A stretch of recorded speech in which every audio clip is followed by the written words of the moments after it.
संपूर्ण ब्रज साक्षात राधा कृष्ण का प्रकट स्वरूप है। उसमें गिरिराज जी ब्रजमंडल का हृदय है, साक्षात श्री कृष्ण है।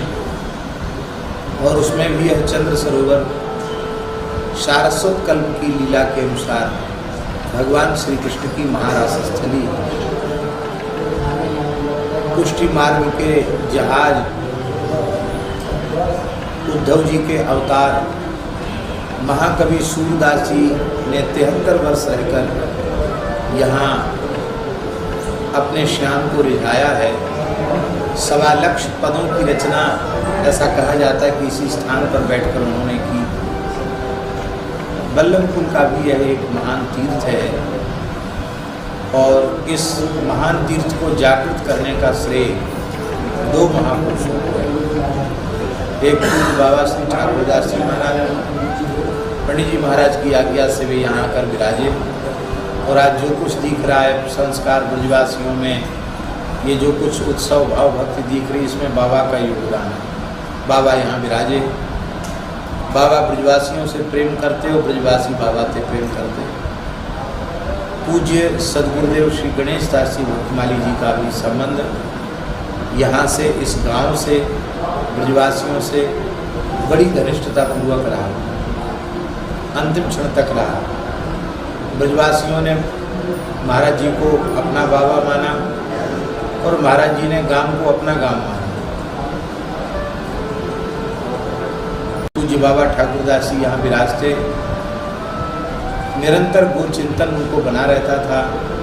एक कसाई एक देसी बछड़ा ले जा रहा था, उस बछड़े को देखकर बाबा को दया आई और बाबा ने किसी व्यक्ति से कहकर कसाई से बछड़ा खरीद लिया गया और उस एक बछड़े को बचाने से यहाँ गौशाला का आरंभ हुआ। फिर पूज्य गुरुदेव श्री गणेश दास जी भक्तमाली जी महाराज की अध्यक्षता में एक समिति का गठन हुआ और यहाँ गौशाला विधिवत आरंभ हुई। अपने समय की सबसे पुरानी गौशाला ये है। इस गौशाला से अनेक गौशालाओं का जन्म हुआ। आज तक इस गौशाला के माध्यम से सैकड़ों ब्रजवासियों के घरों में गोपालन आरंभ हुआ और हजारों की संख्या में गोवंश के प्राण बचाए गए। तो यह एक उत्तम आदर्श गौशाला है। पुस्तकालय भी है, शिक्षण संस्थान भी है, औषधालय भी है और यह निरंतर प्रगति के पथ पर अग्रसर है। आज आवश्यकता है सभी गोभक्त, राष्ट्रभक्त, भारतीय सनातन विचारधारा में श्रद्धा रखने वाले लोग, वैष्णवजन, सबके सहयोग की आवश्यकता है और प्रेम से गौशाला को सब अपनी मान करके इसमें सहयोग करें। ऐसी है विनय पत्रिका। ऐसा अनुपम ग्रंथ है गोस्वामी तुलसीदास जी महाराज का कि इस एकमात्र ग्रंथ का आश्रय कोई साधक ले ले तो साधक जीवन के समस्त प्रश्नों का समाधान हो जाएगा। भगवत प्राप्ति का मार्ग प्रशस्त ही नहीं हो जाएगा, ईमानदारी से यदि विनय पत्रिका का चिंतन करे, उसे अपना जीवन बनावे, तो इसी शरीर से इसी जन्म में निश्चित भगवत साक्षात्कार हो जाएगा। इसमें कोई संदेह नहीं। समर्थ सद्गुरु जो कार्य करते हैं वही कार्य विनय पत्रिका करती है। जैसे अष्टादश पुराणों का सार सर्वस्व फलरूप श्रीमद् भागवत है और भागवत को लिखने के बाद भगवान व्यास पूर्ण संतुष्ट हुए। फिर और कुछ जीवों के कल्याण के लिए लिखने की आवश्यकता नहीं है, अब हमारा प्रयोजन पूर्ण हो गया, ऐसा भगवान व्यास जी ने समझा। ठीक इसी प्रकार से भगवान की प्रेरणा से कलिमल ग्रसित जीवों के ऊपर अत्यंत अनुग्रह करके कलियुग के दोषों से बचने के उपाय के रूप में जीव का परम कल्याण हो जाए, इसी जन्म में भगवत प्राप्ति हो जाए, साधक के अंतःकरण का ज्ञान, वैराग्य, भक्ति तीनों सुदृढ़ हो जाएं, परम परम प्रेम उसे प्राप्त हो जाए, वह कृतकृत्य हो जाए, कृतार्थ हो जाए, इसी प्रयोजन के लिए मानव गोस्वामी जी ने अपनी अंतिम कृति के रूप में इसको प्रकट किया। इसको YouTube पर प्रचारित भी किया जा रहा है, इस प्रसारण भी इसका किया जा रहा है। उसको जो भी देखेंगे उन्हें घर बैठे नित्य सत्संग प्राप्त हो जाएगा। और हम ऐसा अनुभव करते हैं कि उन्हें यह नहीं लगेगा, जितनी देर वे सुनेंगे उनको नहीं लगेगा कि हम वृंदावन से दूर हैं। आप अपने घर में बैठकर यह अनुभव करेंगे कि हम संतों के, गुरुजनों के चरणों में श्रीधाम वृंदावन में ही भावमय स्वरूप से बैठकर श्री विनय पत्रिका के माध्यम से नारायण के रूप में हमारा चित्त हमें दर्शन देने लग जाता है, अर्थात चित्त भगवदाकार हो जाता है। तो चित्त का भगवदाकार होना, विषयाकारत्व समाप्त हो जाना और चित्त का भगवदाकार होना, इसी का नाम है कल्याण। चेतो दर्पण मार्जनम भव महादावाग्नि निर्वापणम, ये संसार का जो दावानल है उसको बुझाने वाला नाम है। कल्याण रूपी चंद्रिका का विस्तार करने वाला नाम है श्रेयः कैरव चंद्रिका वितरणम। और कैसा नाम है? बोले विद्या बधू जीवनम, विद्या रूपी बधू का जीवन है। इसका तात्पर्य है आपने 4 वेद, 6 शास्त्र, 18 पुराण, 14 विद्याएं, सारे धर्मशास्त्र आपने कंठस्थ कर लिए, किंतु यदि आपका हरिनाम में प्रेम नहीं हुआ तो आपकी विद्या रूपी बधू सौभाग्यवती नहीं बन पाई, वो विधवा ही है, वो मंगल शून्य है, ऐसा समझना। विद्या बधू का तो जीवन है। विद्या की, शास्त्र ज्ञान की सार्थकता भगवान नाम प्रीति में है। विद्या बधू जीवनम। और कैसा है नाम? श्रेयः कैरव चंद्रिका वितरणम, कल्याण रूपी चंद्रिका का विस्तार करने वाला है। विद्या बधू जीवनम आनंदाम्बुधि वर्धनम, ये निर्वधिक सुख का ही नाम है आनंद, है जिसमें कोई सीमा नहीं है, जिसका कोई विकल्प नहीं है, वो आनंद है। तो आनंद की बूंद नहीं, आनंद की बरसात नहीं, आनंद के अथाह समुद्र को उद्वेलित करने वाला नाम है।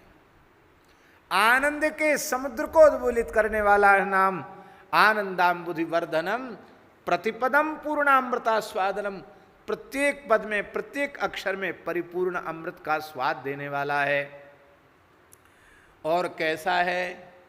बोले भैया शरीर को तो गंगा यमुना आदि में धो सकते हो, लेकिन यदि आत्मा को धोना है, अंतःकरण को प्रक्षालित करना है, अपने अंतःकरण को स्नान कराना है, तो वह स्नान कथा कीर्तन में ही संभव है।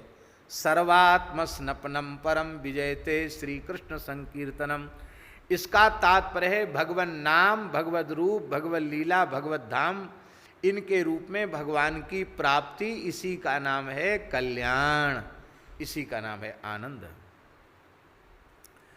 और हे भगवती गंगे आप मंगल करणी, मंगल करणी का अर्थ है आप जीव का परम मंगल करने वाली हो। मंगल माने कल्याण, अर्थात जीव को भगवत प्राप्ति कराने वाली हो।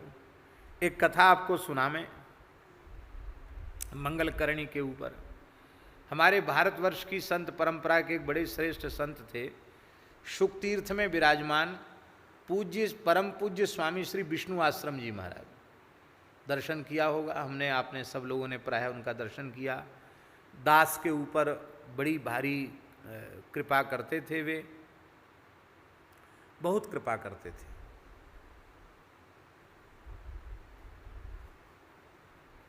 भारतवर्ष के श्रीमद् भागवत के और वेदांत विषय के वे अपने समय के सर्वोपरि विद्वान थे।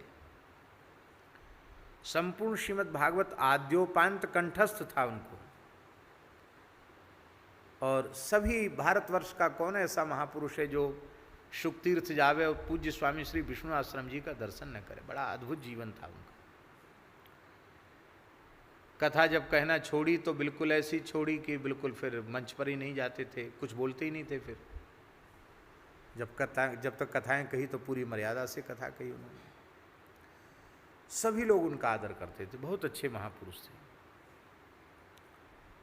तीर्थराज प्रयाग जा रहे थे वो, और दास की कथा उसी दिन शुरू हुई शुकतीर्थ में, हनुमत धाम में।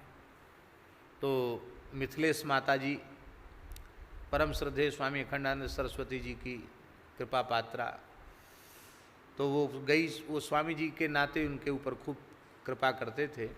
बोले महाराज जी हमारा विचार है कि आप उद्घाटन करने आ जाएं। तो तुम थे नहीं थे, उद्घाटन करने आ जाएं तो हमको ऐसा लगेगा कि पूज्य स्वामी श्री अखंडानंद जी महाराज गुरुदेव ही, महाराज श्री ही कृपा करके पधारे। वो आ गए। उनको ये भी कहा गया कि थोड़ी देर कथा में बैठना, तो उन्होंने कहा कथा वथाओं में हम जाते नहीं हैं, कहते भी नहीं हैं, कथाओं में जाते नहीं हैं, क्योंकि प्रायः कथाएं होती ही नहीं हैं। और स्पष्ट वक्ता ऐसे थे कि मुजफ्फरनगर में एक कथा हुई, बड़ी कथा, एक बड़े प्रसिद्ध व्यास के द्वारा कथा हुई, और उनको उद्घाटन के लिए बुलाया। तो उन्होंने कहा वक्ता श्रोता सब नरक जाएंगे, क्योंकि कथा के नाम पर नाटक हो रहा है, प्रदूषण हो रहा है, कथा तो हो ही नहीं रही है।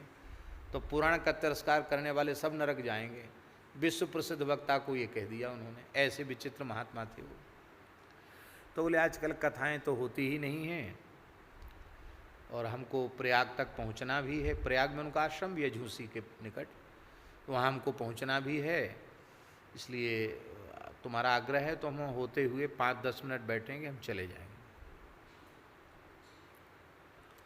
2 समय दास कथा कह रहा था, और संगीत तो उस समय था ही नहीं कथा में, सीधी सीधी कथा थी। तो कथा में जब वो बैठे तो पता नहीं क्या ठाकुर जी की लीला हुई, उनको इतना अच्छा लगा कि अपना आसन बासन गाड़ी में लेके आए थे कि वहीं से चले जाएंगे प्रयाग के लिए।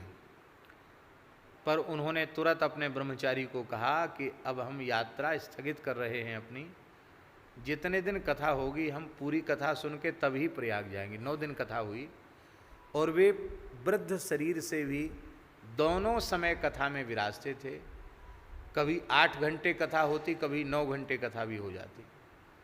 एक दिन रात को बोले, हम शाम रात में उनके पास जाते थे दर्शन करने।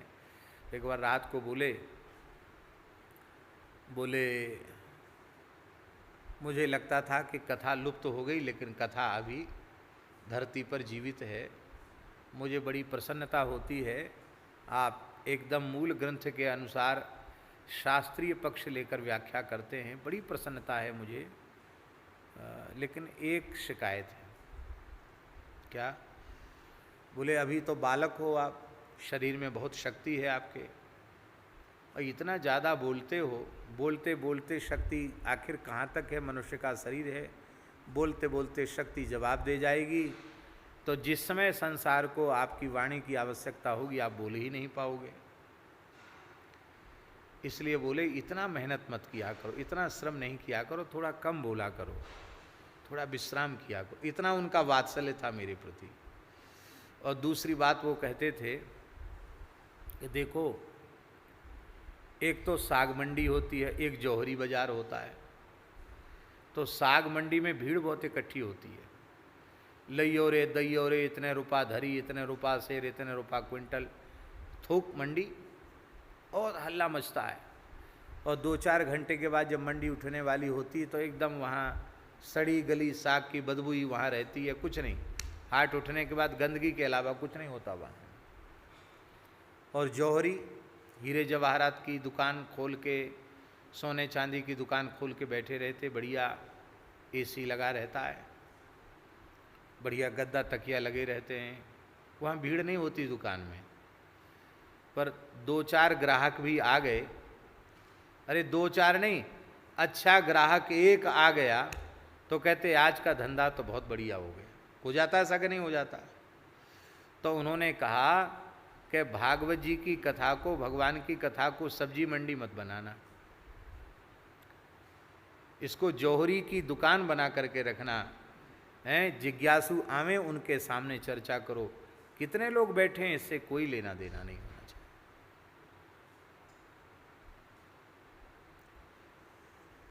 तो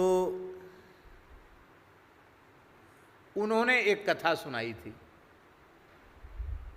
वो कथा हम सुना रहे, उनकी बात कह करके तब उनकी कथा सुनाएंगे तो आपको विशेष भाव जगेगा।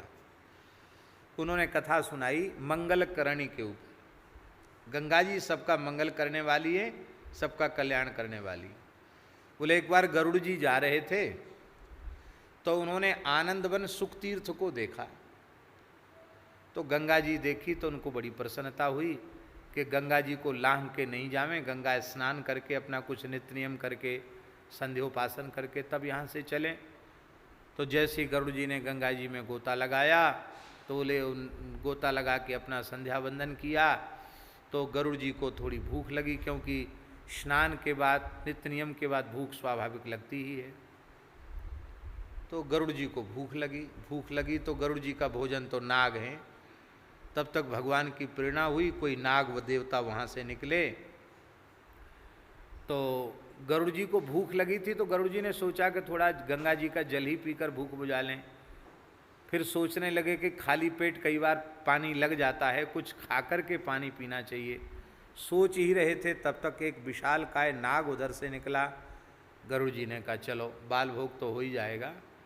तो गरुड़ जी ने उसका भक्षण किया और भक्षण करके जैसे ही गंगा जी का जल पिया तो नाग भीतर पेट में गया था गरुड़ जी के, और जैसे ही गंगा जी का जल भीतर गया, गंगा जी के जल का उस नाग के शरीर से स्पर्श हुआ तो महाराज तत्काल नाग की सदगति हो गई। वो नाग चतुर्भुज रूप हो गया और गरुड़ जी के नासा छिद्र से ही निकल गया। नासा छिद्र से निकला चतुर्भुज रूप होकर के और बोला गरुड़ जी से कि देखो इतने जल्दी भगवान ने दूत तो भेजे नहीं और वाहन की व्यवस्था भी की नहीं, तो तुम ही ले चलो हमको वैकुंठ। और कह के तुरंत गरुड़ जी की पीठ पर लद गया, बैठ गया। बोले चलो। गरुड़ जी आश्चर्य में पड़ गए। जय हो गंगा मैया तुम्हारी महिमा, जो हमारा शत्रु, जो हमारा भोजन, आज आपके जल के स्पर्श मात्र से वो चतुर्भुज रूप होकर के वैकुंठ का अधिकारी हो गया। तो गरुड़ जी उस नाग को जो विष्णु रूप हो गया था उसको लेकर के गरुड़ जी वैकुंठ पधारे। तो गरुड़ जी को देखकर भगवान हंसने लगे। भगवान ने कहा कहो गरुड़ जी अब किसी अन्य विष्णु के वाहन बन गए हो क्या? हमारी सेवा से त्यागपत्र दे दिया है, ये मेरे ही स्वरूप को वहन करके तुम ला रहे हो, ये कौन है? बोले महाराज आप सर्वज्ञ हो फिर भी पूछ रहे हो, ये आपके चरणों के धोवन की महिमा है, ये आपके चरण जल गंगा जी की महिमा है कि मैंने तो इस नाग को खाया था, हैं? और खाया तो वो जिंदा रहा होगा, बुझो आप, जिंदा रहा होगा, जिसका भक्षण करे वो तो उसी समय मर गया, पर उसका जो भीतर जो उसके शरीर का अंश था उस अंश से गंगा जी के जल का स्पर्श हुआ तो ये चतुर्भुज हो गया। ये है गंगा जी की महिमा। तो गंगा जी प्रत्येक जीव का मंगल करती है, मनुष्य ही नहीं, पशु पक्षी कीट पतंग इनका भी परम मंगल करने वाली, कल्याण करने वाली श्री गंगा जी हैं। इसलिए कौन ऐसा है जो गंगा जी का सेवन न करे? कस्ताम न सेवे तमरुष्यमाणः। और गंगा जी कैसी हैं? बोले देखत दुख दोष दुरित दाह दारिद दरनी, देखत दुख दोष दुरित दाह दारिद दरनी।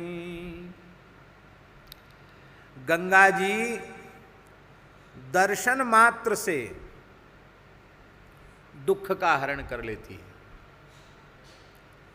दोष का हरण कर लेती है। महाराज जी पुराणों में लिखा हुआ है गंगा जी दर्शन से 100 जन्म का पाप नष्ट कर देती है। केवल गंगा जी का दर्शन हो जाए 100 जन्म के पाप नष्ट हो जाते हैं। गंगा जी के जल का आचमन हो जाए तो 200 जन्म के पाप नष्ट हो जाते हैं। और गंगा जी के जल में विधि पूर्वक स्नान हो जाए तो 1000 जन्म के पाप भस्म हो जाते हैं। ऐसी गंगा जी की महिमा है। इसलिए दुख दोष दुरित दाह दारिद दरणी दुख का दलन करने वाली हो, दोष का भी दलन करने वाली हो, समस्त पाप ताप संताप को जलाकर भस्म कर देने वाली हो, दरिद्रता को भी भस्म कर देने वाली हो। और कैसी हो? दारिद्र दरने, दरिद्रता का नाश करती हो। गंगा जी कृपा करें तो कोई दरिद्र नहीं रह सकता, कोई दुखी नहीं रह सकता। रैदास जी महाराज, संत श्री रैदास जी महाराज प्रतिदिन गंगा स्नान करते थे काशी में। 4 बजे तो गंगा जी में गोता लगा के वो आ जाते थे। 2:30-3 बजे रात को उठना और 4 बजे गोता लगाकर 4 बजे तक तो आसन पे आ जाते थे रैदास जी महाराज। एक पंडित जी, वे जाते तो थे गंगा जी नित्य नियम से, लेकिन थोड़ा सा विलंब से जाते थे, 5-6 बजे के करीब जाते थे। रैदास जी के प्रति उनकी बड़ी श्रद्धा थी, बड़ा प्रेम था। तो रैदास जी को बताते, आज अमुक योग है, ज्योतिष के अनुसार आज अमुक तिथि है, आज अमुक है, आपको जरूर चलना चाहिए। रैदास जी नहीं कहते कि हम तो रोज ही नहा लेते हैं। हाँ, वो अपने काम में रहते। एक दिन अमावस्या थी, सोमवती अमावस्या थी, तो पंडित जी ने आग्रह किया कि नहीं, आज तो चलो विधि पूर्वक स्नान कर लो। रैदास जी ने बड़े संकोच पूर्वक कहा कि हम तो सवेरे ही सब गंगा जी में स्नान नित्य करते ही हैं, और अब हम सेवा में लगे हुए हैं, जूती बनाने वाली सेवा में, तो अब तो हमारे पास अवकाश नहीं है। अरे नहीं, आप तो ऐसे ही खाली स्नान करके चले जाते हो, मुसल स्नान, हम बढ़िया से आपको स्नान कराएंगे। आपने हाथ जोड़कर कहा कि क्षमा करो, आप विधि पूर्वक कुछ करते हैं तो लो ये 2 पैसा। तो 2 पैसा उन्होंने अपने आसन के नीचे से निकाले और कहा कि ये 2 पैसा गंगा जी को अर्पित कर देना, हमारी भेंट अर्पित कर देना, और 2 केला और 2 पैसा, तो ये भेंट कर देना गंगा जी को हमारी तरफ से। कह देना कि एक गरीब भगत है रैदास, उसकी ओर से ये भेंट है। तो पंडित जी ने गंगा जी को दूध चढ़ाया, पंचामृत चढ़ाया, विधिवत वैदिक मंत्रोच्चार करके पूजन किया। बाद में उन्हें याद आया कि रैदास जी की वस्तु तो अर्पित करना भूल ही गए। तो रैदास जी के वे 2 केला और 2 पैसा लेकर कहा कि हे गंगा जी, ये रैदास भगत की भेंट है। जैसे ही कहा तो गंगा जी के दोनों हाथ जल से बाहर निकल आए। जीवन भर बीत गया था गंगा नहाते नहाते, इतने सुंदर हाथ कभी देखे नहीं। और बड़ी श्रद्धा से गंगा जी ने रैदास जी की भेंट को और केला को मस्तक से लगाया और गंगा जी अंतर्धान हो गई। और थोड़ी क्षण बाद तुरंत गंगा जी का हाथ फिर निकला, एक कंकण, सुंदर कंकण मणियों से जड़ा हुआ, और आवाज ब्राह्मण को सुनाई पड़ी कि ये कंकण संत रैदास जी को दे देना, कि गंगा जी ने अपनी ओर से ये प्रसाद दिया है। पंडित जी ने ले तो लिया, पर मन में सोचने लगे कि हमको तो गंगा जी में नहाते नहाते जीवन बीत रहा, बुढ़ापा आ गया, और मैंने पहली बार, और वो भी बड़ी उपेक्षा के भाव से रैदास जी का नाम लेकर के वो चीज़ दी, तो गंगा जी के हाथ आ गए और प्रसाद भी मिला। हमको तो आज तक गंगा जी ने कुछ प्रसाद दिया नहीं। तो रैदास तो भगत हैं, उनको क्या करना है, और उनको पता थोड़ी है। ये कंकण मैं अपनी पत्नी को दूंगा, पंडितानी को दूंगा, तो ब्राह्मणी देखकर बहुत खुश हो जाएगी, क्यों जब देखो तब झगड़ा करती है। कहती कि तुमने विवाह के समय जो चढ़ाव में हमारे आभूषण आए थे बस वही हैं, तुम ऐसे निखट्टू आदमी हो कि तुमने अब तक बूढ़ी होने को आई हूँ मैं, अब तक तुमने हमारे लिए कोई आभूषण तक नहीं बनवाया, तो आज उसकी शिकायत पूरी ही कर दूंगा, ये कंकण उसी को दे दूंगा, लो गंगा जी की कृपा से मिला है। सो वो ब्राह्मण अपने घर का रास्ता ही भूल गए। काशी में ही जन्मे, काशी में ही पढ़े लिखे, उम्र बीत गई, पर अपने घर नहीं जा पाए। घूम फिर के रैदास जी के द्वार पर आकर खड़े हो जाएं। सवेरे से घूमते घूमते शाम का समय हो गया। अब उनकी आंख खुल गई कि गंगा जी का कंकण तो रैदास जी के पास ही जाएगा, नहीं तो मैं काशी का रहने वाला कैसे अपना घर भूल सकता था। तो सारी बात उन्होंने पंडित जी को बताई, रैदास जी को बताई। रैदास जी ने कहा माँ की कृपा है, पर आपने हमारी ओर से गंगा जी का पूजन किया तो हमारा भी तो धर्म बनता है कि हम आपको कुछ दक्षिणा दें। मेरे पास तो कुछ है ही नहीं। मैंने ये कंकण स्वीकार कर लिया। हाथ जोड़ लिए रैदास जी ने दूर से ही और कहा ये कंकण आप ही ले जाओ। अमूल्य मणियों से, हीरों से जड़ा हुआ स्वर्णमय कंकण, बिना छुए, बिना उसको बहुत ध्यान दिए और रैदास जी ने दे दिया। धन्य है ऐसे त्यागी पुरुष। प्रसन्न होके पंडित जी घर पर आए, कंकण अपनी ब्राह्मणी को दिया। ब्राह्मणी तो बहुत खुश हो गई। माताओं को एक शौक होता है, उनको कोई आभूषण बढ़िया हो तो वो चाहती हैं कि हम किसी अच्छे आयोजन में पहुँचें और लोग देखें और पूछें, अरे ये हार कहाँ बनवाया, कैसे बनवाया, अरे वाह अंगूठी इतनी बढ़िया, वाह कितने में बनी, हमें भी ऐसी ही बनवानी। ये स्वभाव होता माताओं का, लक्ष्मी स्वरूपा है ना। तो काशी नरेश के यहाँ एक उत्सव हुआ। उस उत्सव में ब्राह्मण देवता भी पधारे, ब्राह्मणी भी गई। नगर सेठ के यहाँ गई वो।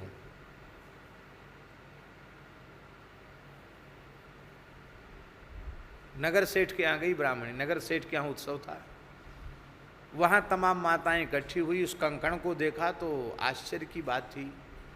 वो नगर सेठ बहुत बड़ा हीरे जवाहरात का काम करने वाला था। उसने देखा, बोले ये तो धरती के रत्न हो ही नहीं सकते इतने बढ़िया, ये कारीगरी भी धरती के किसी कारीगर की नहीं है। तो उस नगर सेठ ने पंडित जी से कहा कि मुँह मांगी संपत्ति तुम ले लो और ये तो हमको ही दे दो। विशेष आग्रह था और गरीबी भी थी ही, तो दारिद्र का हरण कर लिया ब्राह्मण का कि नहीं।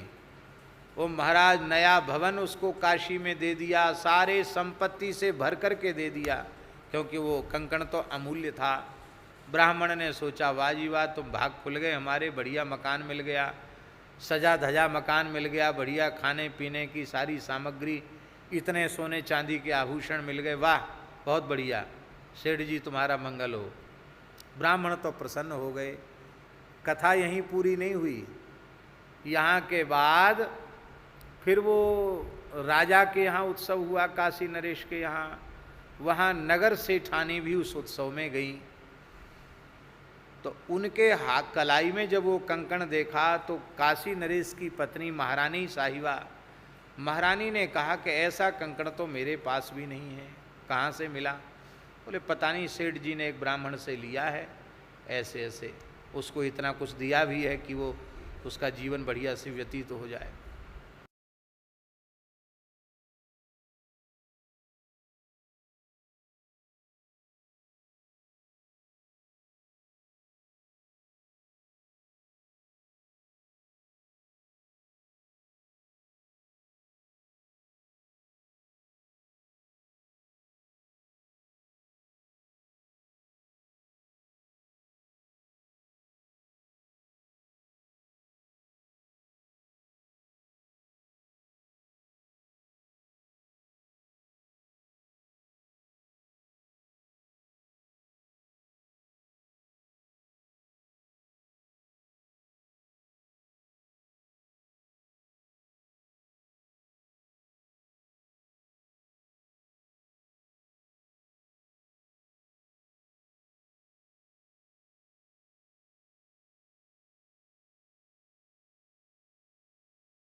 अब तो बड़ी समस्या हो गई।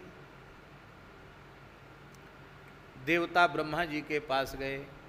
ब्रह्मा जी ने कहा कि इस समस्या का समाधान भगवान अगस्त्य कर सकते हैं।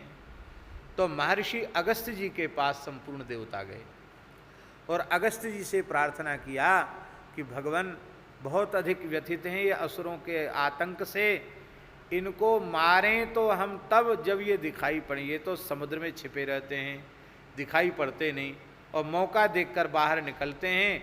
इतना बड़ा समुद्र है, कब किस तट से निकलें और कब क्या उपद्रव करें कोई पता नहीं है। तो समुद्र कुछ खाली हो तब ये पकड़ में आवें, तब इनका संहार हो। आप कृपा करके और ऐसी कृपा कीजिए कि समुद्र सूखे और इनका संहार हम कर सकें। देवराज इंद्र की प्रार्थना अगस्त्य जी ने स्वीकार की और वे सहज भाव से उठ कर के समुद्र के तट पर आए और आकर के उन्होंने केवल 3 चुल्लू जल पिया और 3 चुल्लू जल में ही पूरे समुद्र को पी गए। सूख गया समुद्र। अब सूखे हुए समुद्र में असुर भागने लगे इधर उधर। देवताओं ने उन असुरों का संहार किया, इंद्रादि देवताओं ने, और इस तरह से धरती को असुरों के आतंक से मुक्त किया। अब एक समस्या तो समाधान हो गई। अब दूसरी समस्या ये थी कि अब इतना पानी कहाँ से आवे कि फिर से समुद्र भरे। वहाँ तो रेत उड़ रही थी। अगस्त्य जी सब पी गए। बोले महाराज अब इसको फिर से भर दीजिए। अगस्त्य जी बोले हमको तो वो पूरा का पूरा समुद्र का जल पच गया है, लवशंका की भी इच्छा नहीं हो रही है, सब पच गया है। बहुत प्यास लगी हो, पानी पी लो तो भीतर ही खत्म हो जाता है, फिर ज़्यादा पानी पियो तो लवशंका की इच्छा होती है। बोले वो तो हमारे लिए बहुत ज़्यादा नहीं था। जैसे 3 बार ब्राह्मण संध्योपासन में आचमन करते, केशवाय नमः, माधवाय नमः, नारायण, ऐसे हम पी गए। वो तो यहीं तक गया, कहाँ सब पच गया, कुछ है ही नहीं। अब क्या बोले, अब ये तो तुम्हारी समस्या है, तुम जानो। महाराज ये तो बहुत भारी विकट बात हो गई। क्यों? क्योंकि समुद्र का प्रकृति में बहुत महत्वपूर्ण योगदान है। ये जो मानसून के बादल उठते हैं वो कहाँ से उठते हैं? समुद्र से उठते हैं। तो समुद्र ही नहीं होगा तो बादल नहीं होंगे, बादल नहीं होगी तो वर्षा नहीं होगी, वर्षा नहीं होगी तो जीवन नहीं होगा।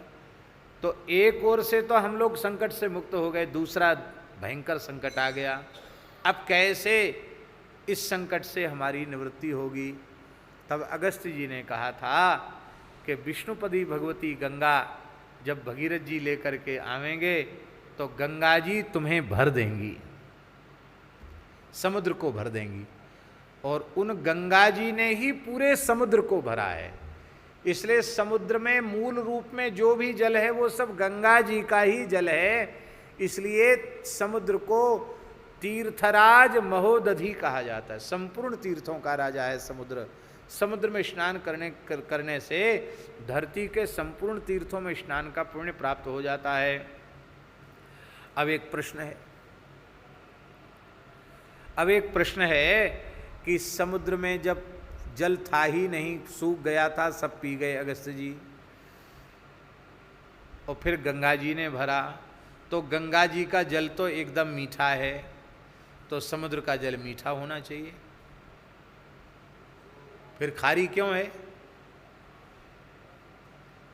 भाई बर्तन में जैसा पानी भरा जाएगा वैसे ही तो स्वाद होगा। तो गंगा जी का जल मीठा है तो समुद्र का जल भी मीठा होना चाहिए। फिर समुद्र का जल खारी क्यों है? इसका भी चरित्र है। समुद्र का जल मीठा ही था क्योंकि गंगा जी ने उसे भरा था। लेकिन एक समय की बात है, अंगिरा गोत्र के ऋषि समुद्र के तट पर यज्ञ कर रहे थे और उसी समय चक्रवाती तूफान आ गया। उस तूफान में उनका यज्ञशाला उजड़ गई, बह गई। जब जलाप्लावन हो गया, सब जलमय हो गया, सुनामी जैसी कुछ आ गई होगी। जलाप्लावन हुआ, सब उनका डूब गया। उनके दंड कमंडल वल्कल वस्त्र यज्ञ के पात्र सब इधर उधर बह गए समुद्र में। वे तपोधन ब्राह्मण थे, उनको इतना क्रोध आया, बोले हम शाप देते हैं तुम अपेय हो जाओ, इतने खारे हो जाओ कि तुम्हारा पानी पीने योग्य न रहे। कह के ब्राह्मण चले गए, तो ब्राह्मणों के शाप से ही समुद्र खारी हो गया।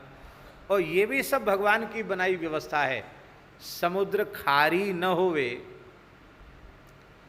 तो पूरे संसार को नमक की आपूर्ति कैसे होगी। और लवण बिना बहु व्यंजन जैसे, नमक के बिना सारे व्यंजन व्यर्थ हैं। तो भगवान की जो भी व्यवस्थाएं हैं ना, चाहे ब्राह्मणों के मुँह से श्राप ही दिलवाया हो, पर सब बढ़िया है, व्यवस्था सब ठीक है। तो इस प्रकार से समुद्र के गर्भ को भरने वाली हे श्री गंगा जी, आप हो जल निधि जल भरनी। और कैसी हो गंगा जी? बोले सगर सुवन सासती समनी जल निधि जल भरनी। महिमा की अवधि करसी बहु विधि हरिहरने। विलक्षण बात तुलसीदास जी महाराज कहते हैं।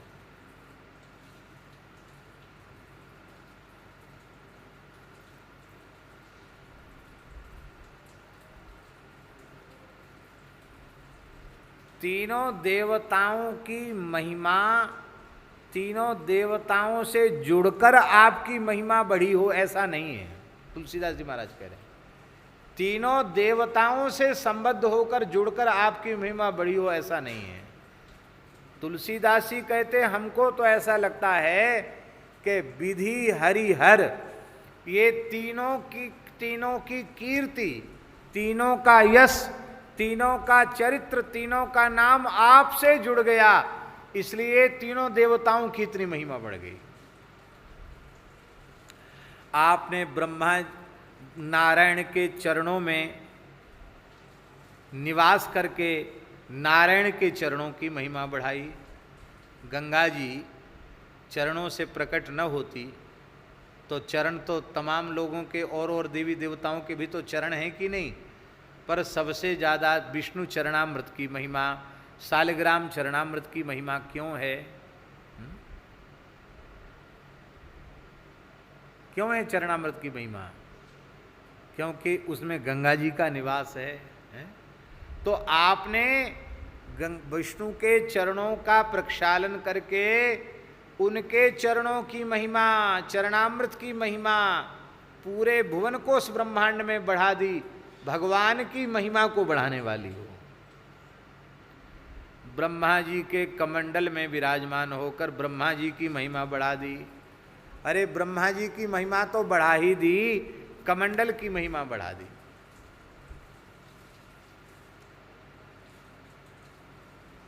तूमा जानते हो ना?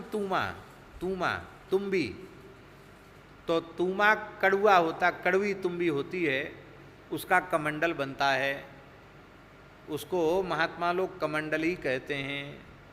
तुम्बी कड़वी तुम्बी, उसको साधुओं की भाषा में ब्रह्मपात्र कहा जाता है। क्या कहा जाता है? ब्रह्मपात्र। ब्रह्मपात्र का अर्थ है ब्रह्मा जी ने ऋषियों के लिए उसी पात्र की सृष्टि की थी। और है भी ये बात बिल्कुल पक्की, वो तूमी जो है ना किसी के काम की नहीं, पशु भी नहीं खाता, बकरी भी नहीं खाती, कोई नहीं खाता उसको।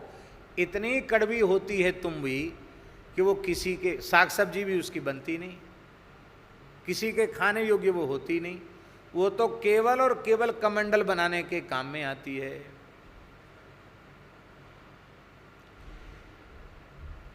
और उसके भी संस्कार किए जाते हैं, जैसे गर्भ का संस्कार होता है और बच्चा जन्म लेता है, तमाम उसके संस्कार होते हैं, तब संस्कार से संस्कारित होकर के बालक सुंदर होता है। ऐसी महात्मा लोग जानते कमंडल का संस्कार। तो कमंडल, पका हुआ कमंडल पहले उसको उतारेंगे, और उतारने के बाद फिर उसको सबसे पहले उसके नेत्र खोलेंगे। बोले भी आंख बंद है, इसकी आंख खोलो। बालक जन्म लेता है तो आंख बंद रहती, फिर आंख खुलती है उसकी।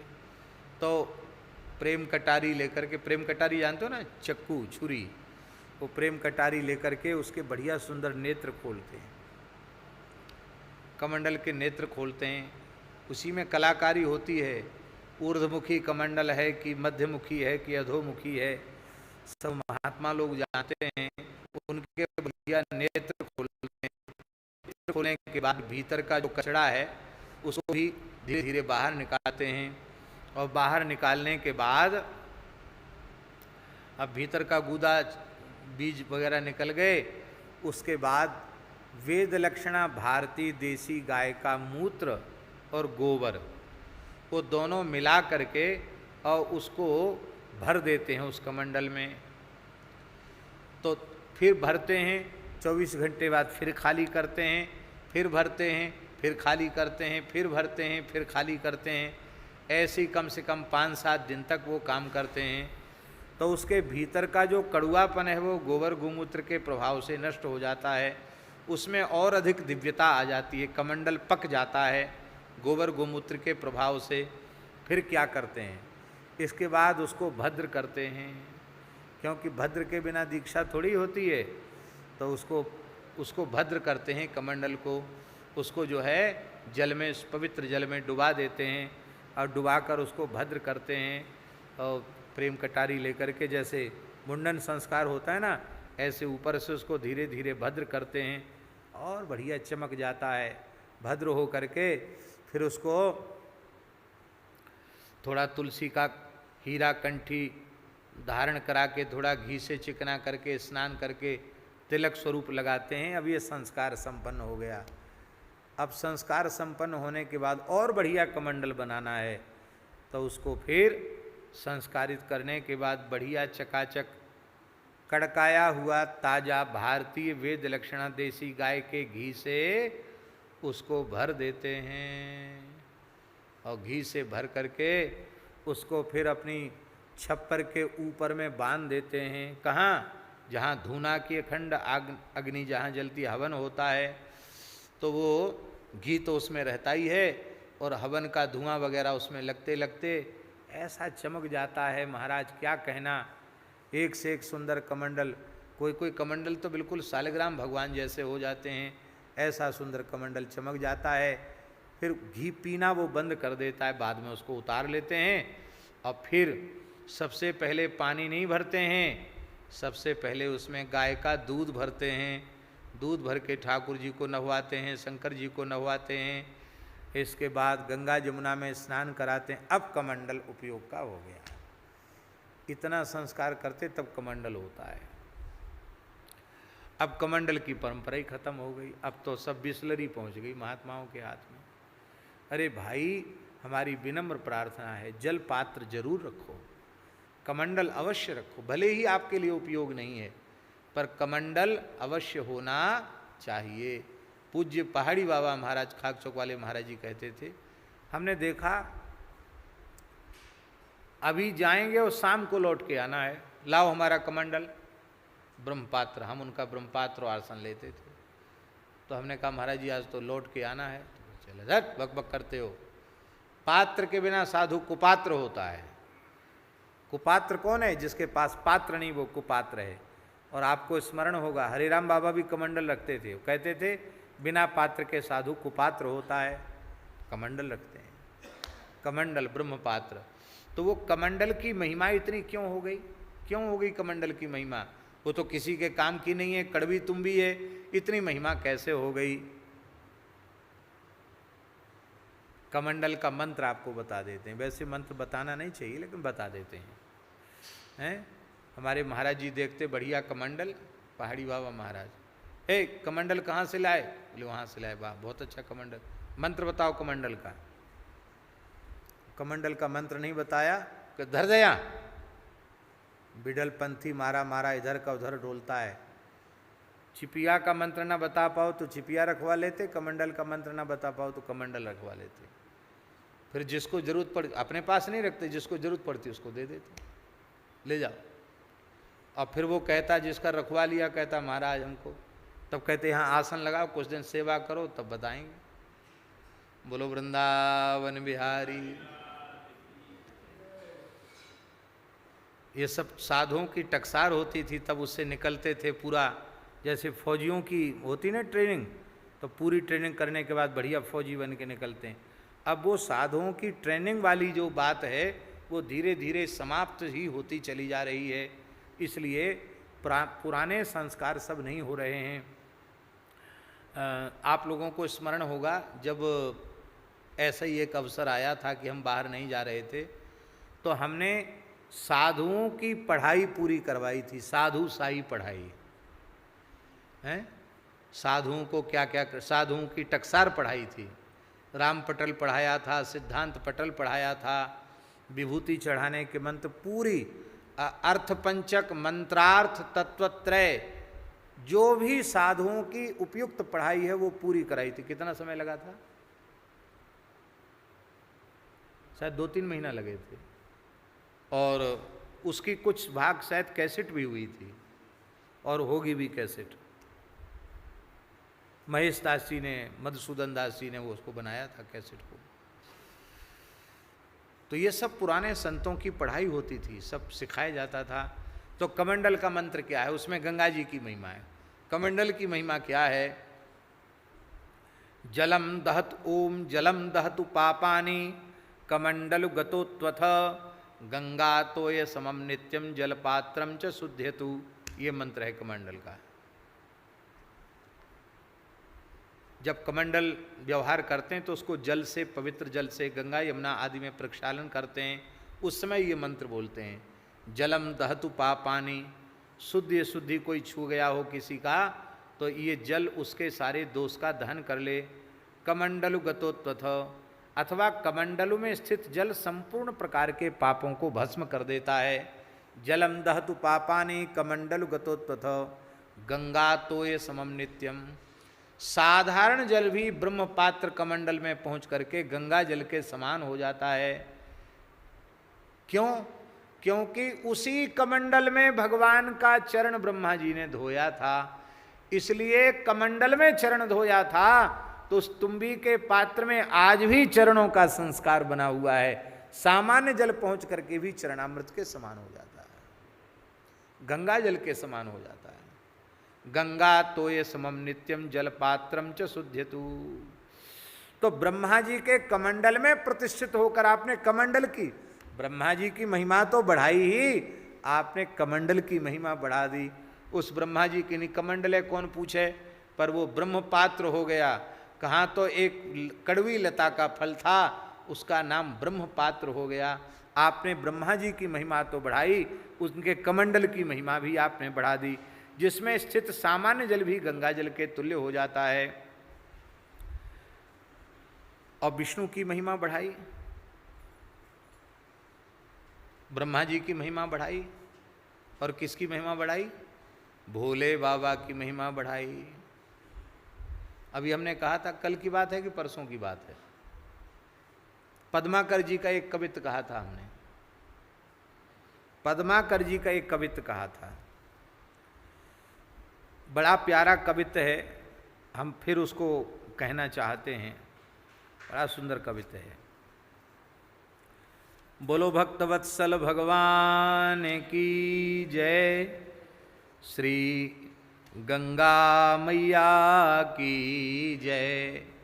बोले भोले बाबा की जटाओं में विराजमान होके आपने उन्हें धन्य कर दिया। अब पद्माकर जी की रचना हम सुना रहे हैं, बड़ा प्यारा कवित्त है। लोचन असम अंग भसम चिता की लाई, तीनों लोक नायक शोकन से कम ठहर तो। कहे पद्मा कर बिलोक इम ढंग जाके, वेदहु पुराण गान कैसे अनुहर तो। बांधे जटा जूट बैठे पर्वत कूट माही, कालकूट कहो कैसे के ठहर तो।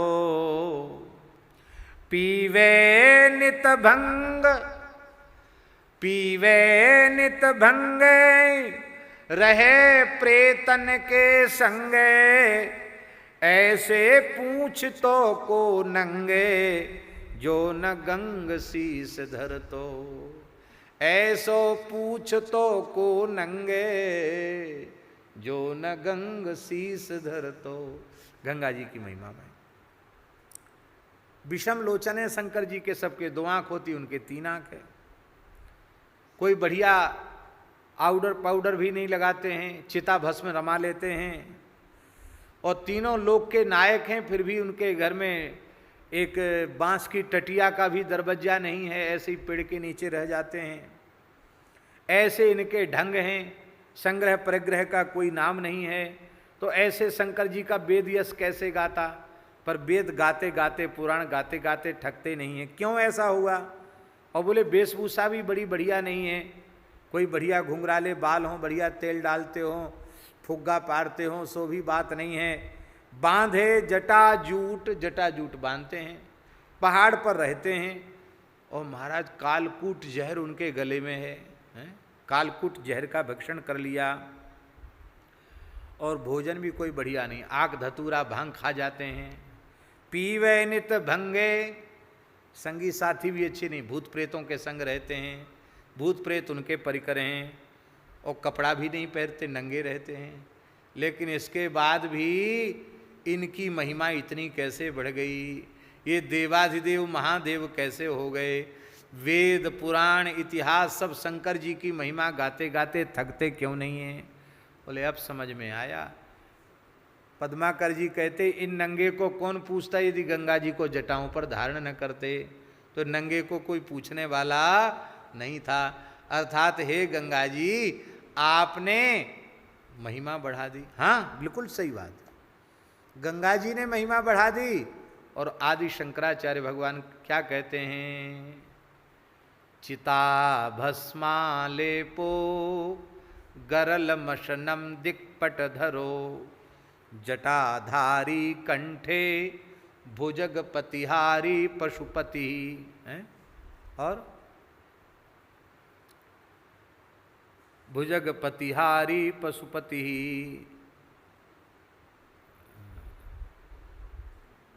भवानी त्वत्पाणि ग्रहण परिपाटी फलमिदम। कैसा पूरा बोलो।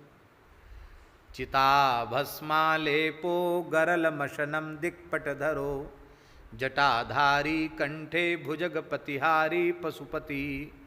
चिता भस्मा लेपो गरल मशनम दिक्पट धरो, कपाली भूतेशो भजति जगदीशैक पदवीम, भवानी त्वत्पाणि ग्रहण परिपाटी फलमिदम। देखो, ये हैं धामवासी मथुरा के राजेश जी, उन्होंने तुरंत शंकराचार्य जी के स्तोत्र की पंक्ति जो विस्मृत हो रही थी तुरंत बता दी है। कपाली, कपाल धारण करते हैं, भूतेशो, भूत प्रेतों के स्वामी हैं, लेकिन भजति जगदीशैक पदवीम, फिर भी जगन्नाथ विश्वनाथ हैं। क्यों? बोले भवानी त्वत्पाणि ग्रहण परिपाटी फलमिदम। ये गंगा जी, आपने पार्वती जी का पाणी ग्रहण कर लिया, इसलिए आपकी इतनी महिमा बढ़ गई। तो यहाँ पार्वती के पाणी ग्रहण से महिमा बढ़ी, और यहाँ हिमालय की ही दूसरी पुत्री गंगा हैं, उनका भी पाणी ग्रहण किया, उनको जटाओं पर चढ़ाया है, इसलिए महिमा बढ़ गई। मानो एक भाव ये भी है कि हे हिमालय राज, आपकी दोनों बेटियों ने भोले बाबा की महिमा बढ़ा दी। बोलो भक्तवत्सल भगवान की जय।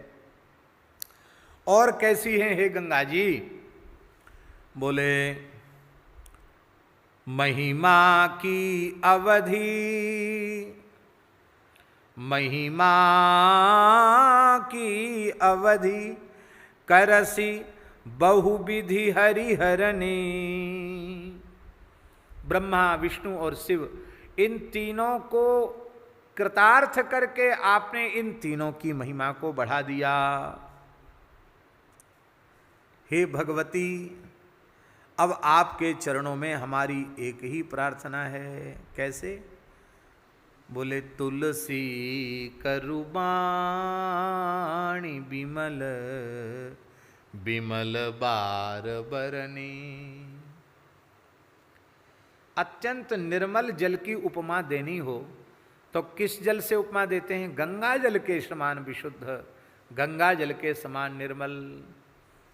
तो हे भगवती, आपके जैसा विशुद्ध निर्मल जल पूरे ब्रह्मांड में कहीं भी नहीं है, क्योंकि आप जल हो ही नहीं, आप तो द्रवीभूत ब्रह्म स्वरूपा ही हो। तो हे भगवती गंगा, जैसा शीतल और अत्यंत निर्मल बारी जल आपका है, ऐसी ही मेरी वाणी को शीतल और निर्मल बना दीजिए। क्यों? बोले भगवान की कथा भी गंगा है। राम कथा मंदाकिनी चित्रकूट चित चारु, ये मंदाकिनी गंगा ही है।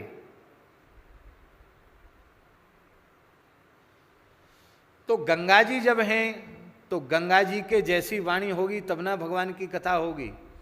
तो हे भगवती गंगे, आप अपने जल के जैसी पावनता, अविरलता और निर्मलता ये हमारी वाणी को प्रदान कर दें, जिससे हम राम जी का गुणगान कर सकें। बोलो भक्तवत्सल भगवान की। इससे एक बात स्पष्ट हो गई कि भगवत गुणगान की के लिए उपयुक्त वाणी श्री गंगा जी ही प्रदान करती हैं। बोलो भक्तवत्सल भगवान की जय। इसलिए खूब गंगा जल पियो, अपने आप भगवान का चरित्र वाणी से निकलने लग जाएगा। बोलो गंगा मैया की जय।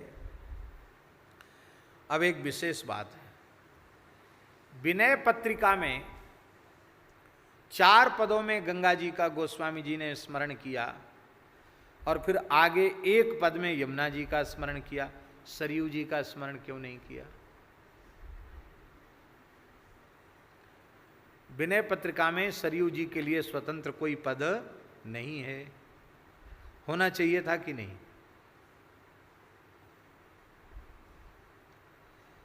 काशी के स्मरण का, काशी की महिमा का, काशी की वंदना का पद है। अब चित चेत चित्रकूट ही चलू, चित्रकूट की महिमा के पद हैं। पर अयोध्या और सरयू, जो अयोध्या तुलसीदास जी का इष्ट धाम है, जो सरयू जी तुलसीदास जी की इष्ट सरिता हैं, उनको इतने प्रधान ग्रंथ में उन्होंने भुला कैसे दिया? प्रश्न है कि नहीं? इसका यही एक विशेष आशय है कि तुलसीदास जी यह स्वीकार करते हैं कि श्री अयोध्या और श्री सरयू जी की महिमा वेद पुराण शास्त्र इतिहास में अत्यंत प्रसिद्ध है। उस प्रसिद्ध महिमा को उजागर करने की, किसी को जनाने की, जताने की आवश्यकता नहीं है। अपने पूज्य गुरुदेव श्री भक्तमाली जी महाराज एक विशेष बात कहते थे। महाराज जी कहते थे कि पुराणों को देखने से एक बात विशेष रूप में समझ में आती है। क्या? कहते हैं कि जहाँ जिस नदी की प्रशंसा की, वहाँ कह दिया गया कि यहाँ गंगा जी से श्रेष्ठ यमुना जी हैं, कहीं कहा यमुना गंगा से श्रेष्ठ सरस्वती हैं, कहीं कह दिया गंगा यमुना सरस्वती से भी श्रेष्ठ नर्मदा जी हैं। ऐसे पुराणों में परस्पर वचन आते हैं और उसका अर्थ इसमें है कि जहाँ जिसकी महिमा है उसकी उसी के गीत गाए जाएंगे। अरे भाई, बारात में दुल्हा जो होगा उसी के गीत तो गाए जाएंगे। दुल्हा के गीत गाए जाएंगे, हर बाराती के गीत गाए जाएंगे। तो जिस समय जिसकी महिमा विशेष रूप में वर्णन की जा रही है उसी को सर्वोपरि सिद्ध किया जाएगा, उसी की महिमा को गाया जाएगा। ये एक पद्धति है, एक सामान्य नियम है। अब किसी को बड़ा सिद्ध करने में फिर किसी को ये भी कहा जाता कि उनकी समता ये नहीं, उनकी समता ये नहीं, उनकी समता नहीं, ये सबसे बड़े हैं। पर महाराज जी कहते थे कि पुराणों में कहीं भी सरयू जी की तुलना किसी नदी से नहीं की गई। सरयू जी की महिमा कहीं भी खर्व नहीं की गई। खर्व माने कम। सब नदियों में कहीं ना कहीं ऐसा वचन आ जाएगा कि एक नदी से दूसरी नदी की महिमा श्रेष्ठ सिद्ध हो जाएगी। पर वेद से लेकर समस्त पुराणों में देखने पर यह बात पता चलती है, सरयू जी की महिमा कहीं खर्व नहीं की गई।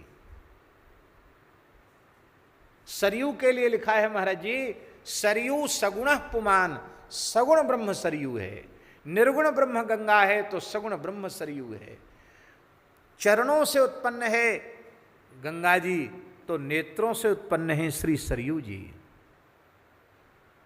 और एक विशेष बात है, जब समुद्र भी नहीं था, धरती पर कोई तालाब भी नहीं था, धरती पर कोई नदी झरना भी नहीं था, उस काल में सबसे पहले यदि सृष्टि के आरंभ में कोई जल प्रकट हुआ है तो वो जल है सरयू।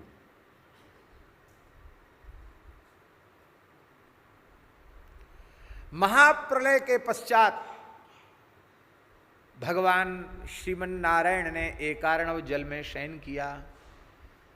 फिर भगवान के नाभि से कमल हुआ, कमल से ब्रह्मा जी प्रकट हुए और ब्रह्मा जी ने तप किया। भगवान ने कृपा करके ब्रह्मा जी को अपना मंगलमय दर्शन प्रदान किया। तो जब भगवान ने भक्त ब्रह्मा जी को देखा, ब्रह्मा जी साक्षात पुत्र हैं भगवान के, जब ब्रह्मा जी को देखा तो भगवान के हृदय में जो अपार भक्तों के प्रति वात्सल्य था वो उमड़ा, उद्वेलित हुआ। तो भगवान का भक्त वात्सल्य उमड़ा, इतना प्रेम जगा भगवान को कि भगवान का हृदय इतना द्रवित हो गया कि भगवान रोने लग गए। भक्तों के प्रति जो भगवान की करुणा है, भगवान का जो अनुराग है, भगवान का जो प्रेम है, वो भगवान के नेत्रों से बहने लग गया।